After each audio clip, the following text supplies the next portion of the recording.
My brother's toast at his own wedding started with, "I have two sisters, one who runs her own marketing firm, and one who's still figuring out spreadsheets at 32. The whole room laughed. 200 people. Open bar, fairy lights, a 12-piece band, and my brother standing at the head table in a rented tuxedo, using me as his warm-up material. My sister-in-law didn't even flinch. She just smiled into her champagne flute like she'd heard the joke before. Maybe she had. My mother patted my hand under the table without looking at me. Not in a comforting way. More like the way you'd pat a dog that knocked something over. Just stay down. Don't make a scene. My cousin leaned over from the next table. Don't take it personally. You know how he gets when he has a microphone. I knew exactly how he got. I'd been watching him get that way my entire life. My name is Rachel. I'm 32. I don't run a marketing firm. What I do is harder to explain at dinner parties, which is probably why my family decided a long time ago that I don't do anything at all. I'm a systems integrator. I build the invisible infrastructure that keeps small businesses and households running: automated billing, account management, financial routing, vendor coordination. My clients pay me well. Very well. But because I work from a laptop in a home office and I don't have a title that impresses anyone at Thanksgiving, I became the family punchline somewhere around my late 20s, and nobody ever updated the joke. My brother, Derek, has a LinkedIn profile that says entrepreneur. He owns a landscaping company that my father co-signed a business loan for, that my mother bookkeeps for free, and that I quietly restructured the payment processing for 18 months ago when he was losing money to processing fees he didn't understand. He doesn't know I did that. I did it as a favor. I routed his vendor invoices, set up automated reconciliation, saved him roughly $14,000 in the first year. He thanked my father for believing in him. That night at the wedding, I sat through the rest of the reception with a smile I didn't feel. I danced at the appropriate times. I clinked glasses. I hugged my new sister-in-law and told her she looked beautiful, which she did. I watched Derek give 3 more speeches over the course of the evening, each one funnier than the last, each one landing a little better because the bar tab was running and people were loose. At one point, his college roommate found me near the dessert table. "Your brother is hilarious," he said. "Is the spreadsheet thing true? Like, are you actually bad at your job?" I told him I was doing fine. I left before the cake cutting. Nobody noticed. I want to be clear about something before I tell you what happened next. Because I've told this story to a few people, and the reaction is always split right down the middle. Half of them say I did the right thing. The other half say I'm calculating and cold and I should have just talked to him. Here's what they don't know. I had talked to him. Multiple times. Not about the wedding toast I didn't know that was coming, but about the general pattern. The jokes at Christmas. The way he'd introduce me to his friends as my sister, who's still finding herself. The way my mother would follow it with something like, "She's always been our free spirit," which sounds generous, until you realize it's her way of explaining away my existence. I had a conversation with Derek 14 months before his wedding. I told him it bothered me. He said I was too sensitive. He said he was just joking, and I needed to learn to take a joke. He said, and I remember this exactly, "Rachel, you've got to admit it's a little funny. Like, what do you even do all day?" I told him. I explained my work in plain language. What I build, how it functions, what it's worth. He nodded slowly and said, "So basically you're like an IT person." I stopped trying after that. What I did not stop doing was the work itself. And here's the part that matters. Here's the part I need you to understand before you decide how you feel about me. My family had been living inside systems I built, not metaphorically. Literally. It started 4 years ago when my mother asked me to help her sort out her bills because she kept forgetting to pay things and was getting late fees. I spent a weekend building her a full automated payment structure. Every recurring bill: mortgage, utilities, insurance, her car set up on auto pay with a monitoring layer so she'd get alerts if anything flagged. I connected her accounts properly, fixed some redundant charges she'd been paying for years, and set up a simple dashboard she could check from her phone. She told her friends she'd hired someone to organize her finances. She did not clarify that the someone was me, or that I did it for free. From there, it spread the way these things do in families when one person is reliably capable and everyone else figures out it's easier to ask than to learn. My father's small rental property got the same treatment. Tenant payment routing, maintenance vendor scheduling, automated lease renewal reminders. Derek's landscaping business. My aunt's online boutique, I spent 3 days migrating her payment processor and never charged her a cent. My cousin's student loan consolidation. My grandmother's Medicare supplement paperwork, which I handled for 2 years before she passed. None of this was formal. Nobody signed a contract. Nobody paid me. It was just the thing I did because I was good at it, and because they were family, and because every time I thought about stopping, I'd think about my grandmother's face when I told her she'd been overpaying on a supplement policy for 6 years, and I'd gotten her a refund. But my grandmother was gone now. And I was sitting in my car outside a wedding venue at 10:30 on a Saturday night, still hearing the laughter from 200 people, and I was very, very tired. I drove home. I poured a glass of wine. I sat on my couch for a long time looking at the monitoring dashboard on my laptop, the one that showed me, in real time, the status of every system I'd built and was actively maintaining for my family. I thought about what my brother had said. "What do you even do all day?" I thought about the $14,000 I'd quietly saved his business. I thought about how he hadn't thanked me, how he hadn't even known, how the version of me that existed in his mind was so fixed and settled. Rachel, the spreadsheet girl, the one who's still figuring it out, that even if I'd stood up at that wedding and explained everything, he probably would have made a joke about that too. I didn't make any dramatic decisions that night. I just stopped doing the work, not all at once. That would have been cruel. And whatever else I am, I'm not cruel. I spent the following 2 weeks documenting everything I'd been managing. Every account, every automated system, every vendor relationship, every recurring setup. I put it all in a folder. I didn't send it to anyone. I just made sure the information existed somewhere in case anyone ever asked. Then I started letting things lapse. Not breaking anything. Not canceling anything maliciously. Just not renewing. Not monitoring. Not catching the small errors before they became large ones. When my mother's home insurance auto-renewal flagged an issue, I didn't fix it. When Derek's vendor payment system threw an error I'd normally have resolved in 20 minutes, I let it sit. When my father's rental property management software sent me an alert about a billing discrepancy, I read the email and closed it. I went back to my actual paying clients. I took on 2 new contracts. I raised my rates. I had a very good 6 weeks. Then it was a Tuesday morning, and my phone started. 7:08 a.m. My mother. "Rachel, my card got declined at Starbucks. I don't understand. I have money in this account. Can you look at it?" I was in the middle of a client call. I let it go to voicemail. 7:24. Derek. "Hey. Something's wrong with the business account. Payments aren't going out. Can you fix it?" I finished my client call. I made coffee. I did not call Derek back. 7:51 a.m. My father.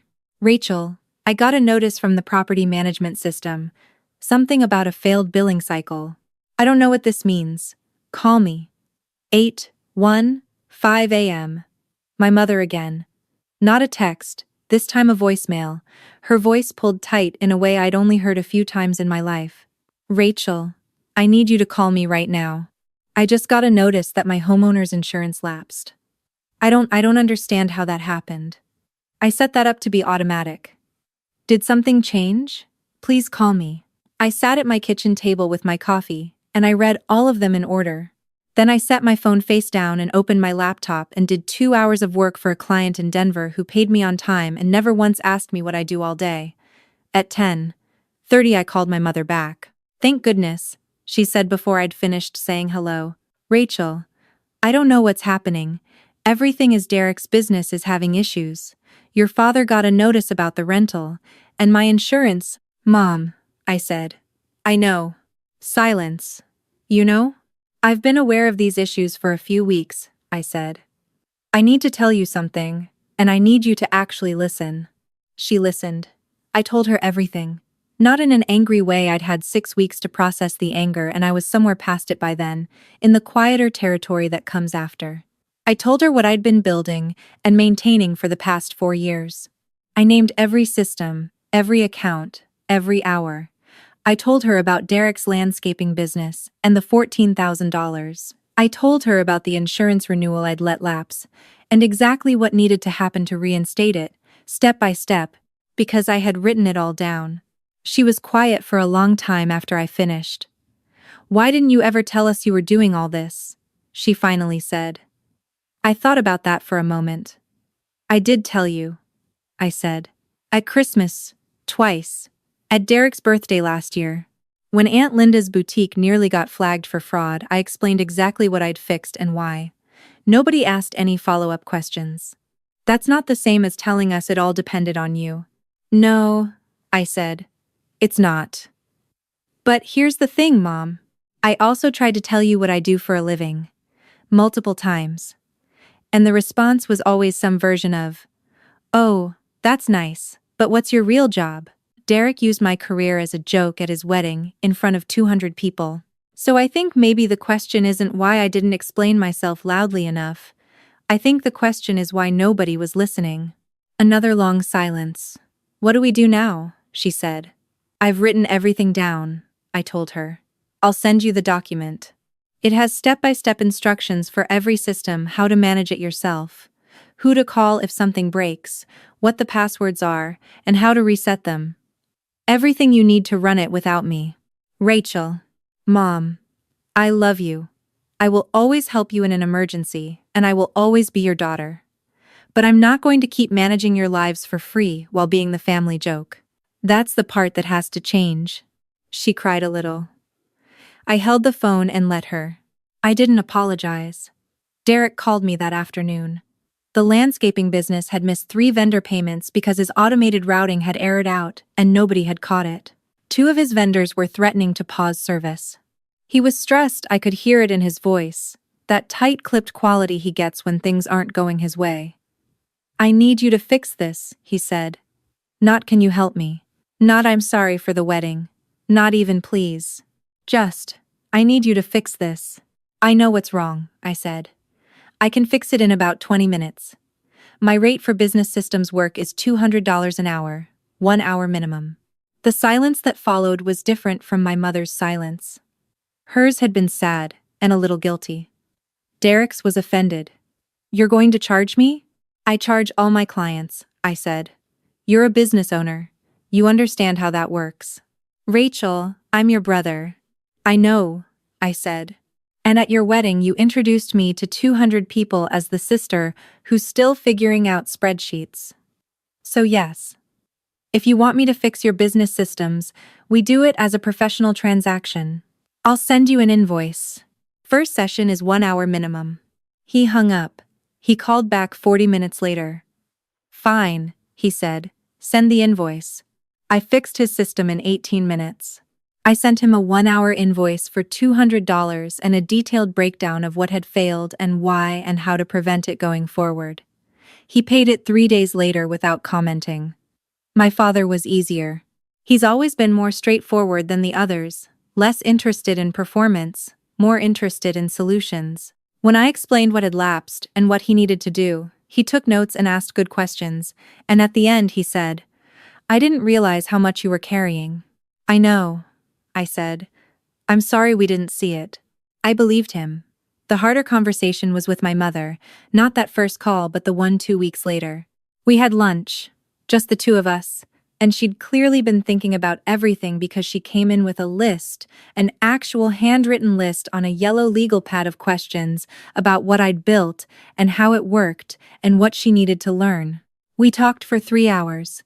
She asked about Derek's wedding toast specifically. She said, "You have to know he didn't mean it as cruelty. He doesn't understand what you do."